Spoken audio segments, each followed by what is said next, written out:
घृष्णेश्वर ज्योतिर्लिंग। स्थान घृष्णेश्वर मंदिर। राज्य महाराष्ट्र। ये 12वां और अंतिम ज्योतिर्लिंग माना जाता है। घृष्णेश्वर ज्योतिर्लिंग महाराष्ट्र के औरंगाबाद के पास स्थित है, जो यूनेस्को द्वारा प्रस्तुत एलोरा गुफाओं से कुछ ही दूरी पर स्थित है। मंदिर लाल पत्थर से बना है और इसकी वास्तुकला की एक अनोखी और सुंदर शैली है। पुराणों के अनुसार घृष्णा नाम की एक महिला की भक्ति और तपस्या से प्रसन्न होकर भगवान शिव स्वयं यहाँ ज्योतिर्लिंग के रूप में प्रकट हुए और भक्तों को आशीर्वाद देने का वचन दिया। ये 12वां और अंतिम ज्योतिर्लिंग माना जाता है, जो कि सच्चे प्रेम और समर्पण का प्रतीक है। यहाँ दर्शन करने से सभी पापों का नाश और मोक्ष की प्राप्ति होती है। स्थान एलोरा, औरंगाबाद जिला, महाराष्ट्र। समय सुबह 5:30 बजे से रात 9:30 बजे तक। मुख्य आकर्षण एलोरा की गुफाओं की निकटता और खूबसूरती से गढ़ी गई वास्तुकला। कैसे पहुंचे? सड़क मार्ग औरंगाबाद से 30 किलोमीटर, रेल मार्ग औरंगाबाद रेलवे स्टेशन AWB जो 38.9 किलोमीटर दूर है, हवाई मार्ग औरंगाबाद हवाई अड्डा IXU 41 किलोमीटर दूर है। घूमने का सबसे अच्छा समय नवंबर से फरवरी। आसपास के आकर्षण एलोरा की गुफाएं, दौलताबाद किला, बीबी का मकबरा। 12 ज्योतिर्लिंगों में ये अंतिम ज्योतिर्लिंग है। इसे घुष्मेश्वर, घुश्रुणेश्वर या घृष्णेश्वर भी कहा जाता है।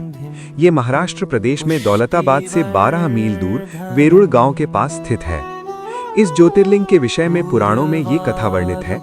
दक्षिण देश में देवगिरी पर्वत के निकट सुधर्मा नाम का एक अत्यंत तेजस्वी तपोनिष्ठ ब्राह्मण रहता था।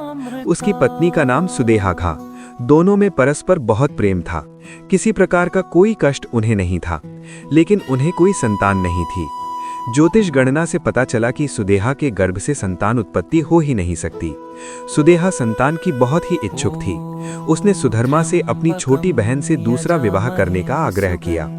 पहले तो सुधर्मा को ये बात नहीं जची, लेकिन अंत में उन्हें पत्नी की जिद के आगे झुकना ही पड़ा। वे अपनी पत्नी की छोटी बहन घुष्मा को ब्याह कर भर ले आए। घुष्मा अत्यंत विनीत और सदाचारिणी स्त्री थी। वो भगवान शिव की अनन्य भक्ता थी। प्रतिदिन 101 पार्थिव शिवलिंग बनाकर हृदय की सच्ची निष्ठा के साथ उनका पूजन करती थी।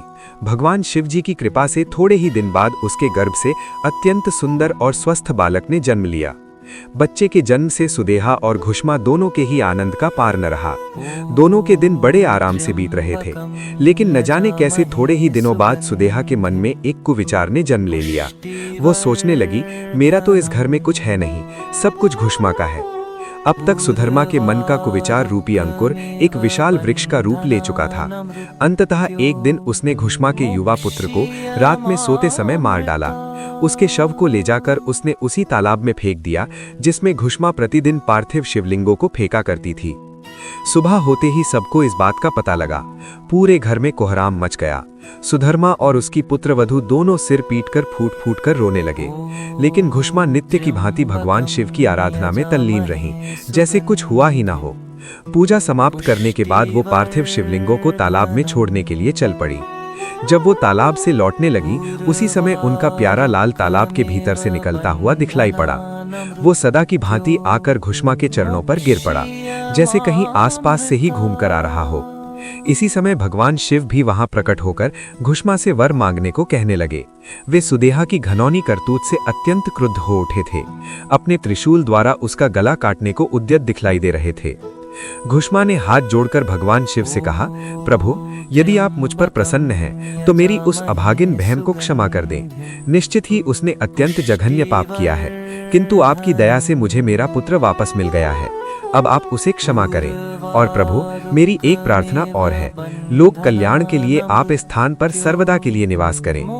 भगवान शिव ने उनकी ये दोनों बातें स्वीकार कर ली। ज्योतिर्लिंग के रूप में वो वहीं निवास करने लगे। सती शिव भक्त घुष्मा के आराध्य होने के कारण वे यहाँ घुष्मेश्वर महादेव के नाम से विख्यात हुए। घुष्मेश्वर ज्योतिर्लिंग की महिमा पुराणों में बहुत विस्तार से वर्णित की गई है। इनका दर्शन लोक परलोक दोनों के लिए अमोघ फलदायी है।